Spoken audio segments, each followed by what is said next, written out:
Hola amigos y amigas de las redes sociales, bienvenidos al análisis de coyuntura con tu profe de RI. Amigos y amigas, en este video vamos a discutir algunos temas o asuntos o conceptos más o menos polémicos, más o menos complejos, en un lenguaje sencillo para que todos podamos entender de qué estamos hablando. Vamos a hablar de la deuda pública, de la deuda soberana, es decir, es más o menos lo mismo, y también de la necesidad que tienen los estados de recurrir a la deuda pública para financiar diversos proyectos. Esto no necesariamente es algo excepcional o algo anómalo. En realidad, esto es más bien algo normal. Comenzamos.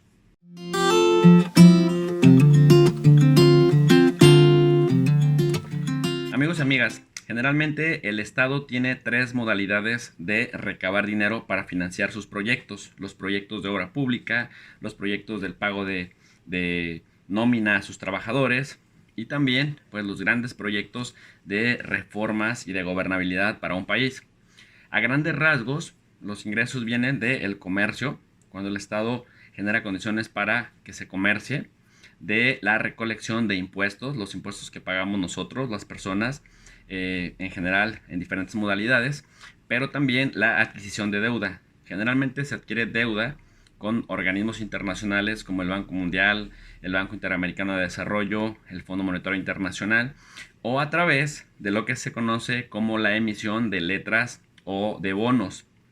Generalmente los bonos que se emiten son documentos de deuda por medio del cual un gobierno se está haciendo una especie de autopréstamo porque finalmente solicita determinada cantidad de dinero en la cual tanto entes públicos como privados, nacionales o extranjeros, pueden invertir.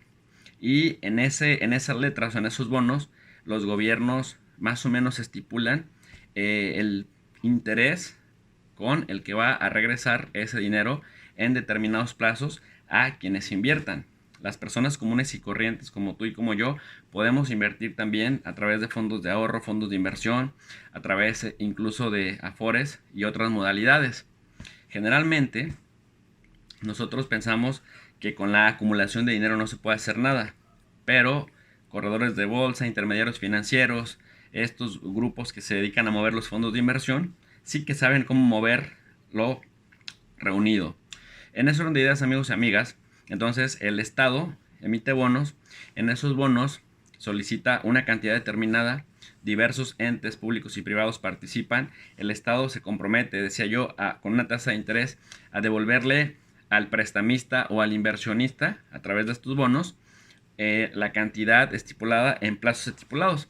Ustedes recordarán que la Secretaría de Hacienda y Crédito Público emitió justamente la solicitud de una deuda por 6,000 millones de dólares, emitiendo bonos a 5, 12 y 31 años. Eso significa que el Estado va a devolverle a quien invierta el dinero que invirtió más el interés que se estipula. Esto es normal. Generalmente los estados, cuando adquieren deuda pública y la pagan, eh, generalmente se hacen sujetos de crédito del capital internacional, de tal suerte que se recomienda que aquellos gobiernos que solicitan deuda lo hagan para impulsar finalmente proyectos de inversión de mediano y largo plazo que les conviertan esas inversiones en más dinero, que les permitan no solamente cubrir sus deudas, sino además detonar el desarrollo en sus territorios gobernados. Por otra parte, también generalmente se recurre a las deudas en contextos de crisis económicas o de crisis financieras, en contextos fortuitos, ¿no? En donde el país se ve arrollado por un evento fortuito, que una pandemia, un gran terremoto que dañó la infraestructura, después de una guerra, generalmente cuando se ve depreciada su moneda, cuando se ve destruido su comercio, para reiniciar. Y en ese orden de ideas, la emisión de bonos pues le sirve finalmente al Estado para controlar más o menos tres factores: cuánto pide, en qué tiempo lo va a pagar y con qué interés. Para esto, amigos y amigas, es muy importante tener en cuenta un concepto. El concepto se llama quita de la deuda. Es decir, ¿qué ocurriría si ese gobierno, si ese estado que emite deuda no paga? En principio hay que recordar que la deuda pública debe ser lo más seguro que hay, porque el deudor generalmente es una institución única, una institución, el Estado, que puede pagar porque cobra impuestos, porque recauda dinero, porque puede obligar a la gente que le entregue su dinero a través de los impuestos y con él puede hacer frente a sus deudas y devolver los préstamos. Solo el Estado puede hacer esto, por eso es una entidad segura para prestarle dinero.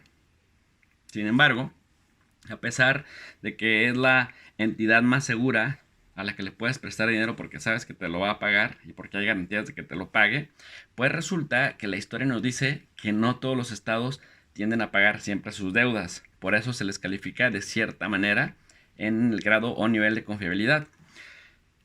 Los estados, en ocasiones, dependiendo del régimen político, deciden de forma más o menos unilateral, a veces porque tienen planes, a veces porque no les queda de otra, dejan de pagar a los intereses o al capital de su deuda y al no pagarlos del todo o en parte, intentan renegociar. En este caso, cuando deciden no pagarlos del todo o renegociarlos e ir pagando en partes, justamente a esto se le conoce como una quita de la deuda. En este sentido, no les conviene, no les es conveniente, porque finalmente, como cualquiera de nosotros, cuando pide prestado y no paga, o pide prestado y no paga todo en el plazo en el que se comprometió y tiende a renegociar, a pagar en partes que no le conviene al que te prestó, finalmente la imagen no es tan buena, no es tan positiva. En ese orden de ideas, amigos y amigas, las consecuencias de los impagos de la deuda o de la renegociación de esa deuda, decía yo, son generalmente negativas, queda una mala imagen, porque finalmente te vuelves poco confiable. Y esa poca confiabilidad, es decir, cuando un gobierno deja de pagar su deuda, se le restringe el crédito o se le encarece considerablemente. Incluso también a las empresas o a los ciudadanos de ese estado se les empieza a estigmatizar como inestables que no pueden pagar o que no tienen el compromiso necesario para pagar en tiempo real, en el tiempo acordado. Solo con el paso del tiempo es que los países van a recuperar su credibilidad y pueden volver a acudir a los mercados internacionales a pedir dinero prestado. Y en ese orden de ideas también habrá que pensar en la disposición de la gente para volver a prestar dinero a autoridades que en su momento decidieron no pagar o renegociar. Para esto, a los países se les va a ir clasificando poco a poco según su nivel de confiabilidad en países confiables para prestarles o en países no confiables, y generalmente entonces estos tienen que emitir bonos de deuda con el compromiso de que van a pagar intereses más altos. Por último, amigos y amigas, es importante analizar otro concepto. Este otro concepto se llama prima de riesgo. ¿Qué significa la prima de riesgo en esta emisión de deuda y en este proceso de confianza o desconfianza que tienen quienes invirtieron en fondos de inversión para pagar parte de esa deuda que emite el Estado? Es muy sencillo. Al temor que tiene la gente a que los países El temor de la gente a que los países no devuelvan su deuda se refleja en la llamada prima de deuda. El temor de la gente a que los países no devuelvan su deuda se refleja en la llamada prima de riesgo. Hemos visto, amigos y amigas, que si los países no pagan o pagan mal, entonces su crédito se va a encarecer muchísimo. En ese orden de ideas, los ciudadanos pedirán un interés mayor a un país menos fiable que a uno más fiable. Esa es la diferencia entre los intereses de la prima de riesgo. Es decir, esa es la diferencia entre los intereses. A esto se le conoce como la prima de riesgo, que mide precisamente el riesgo que, según los prestamistas, existe de que su dinero no sea devuelto por un estado determinado. Es decir, si ustedes tienen un estado que emite deuda como Alemania y otro como España, generalmente el diferencial que existe entre el interés que va a tener la adquisición de deuda con Alemania que la adquisición con España, generalmente esa es la prima de riesgo. Generalmente la gente que le preste a Alemania va a recibir un interés más bajo que la gente que le preste a España. El interés será más alto porque es menos probable que España devuelva la deuda o devuelva el pago. Por lo tanto, a esta desconfianza, a este diferencial, por ejemplo, si el bono alemán se paga 1% de interés y el bono español te paga 4.5 o 5% de interés, la prima de riesgo va a ser la diferencia entre ambas rentabilidades. ¿Por qué? Porque generalmente los más estables emiten con menor interés y los más inestables, como decía, con mayor interés. En ese orden de ideas, amigos y amigas, otra cosa que se considera muy importante al momento de que un Estado emite deuda y que haya entes públicos y privados que le quieran prestar o no, tiene que ver con la estabilidad del país. ¿En qué sentido?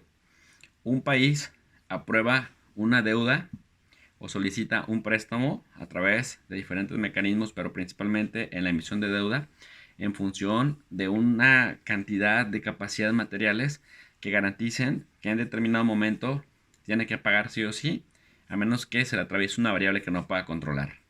En ese orden de ideas, esta emisión de bonos de deuda pública, de deuda soberana, que es, deseamos, lo mismo que emite el gobierno mexicano a través de la Secretaría de Hacienda y Crédito Público por 6,000 millones de dólares para financiar algunos proyectos del gobierno en el contexto del COVID-19, es algo normal y es algo, una deuda bastante manejable para el tamaño de la economía mexicana. Bueno, amigas y amigos, si les gustó este video, les agradecería que me apoyaran con sus likes, que se suscribieran y que sigan ayudándome a crecer la comunidad de internacionalistas digitales en la plataforma de Tu Profe de RI. Bienvenidos y bienvenidas.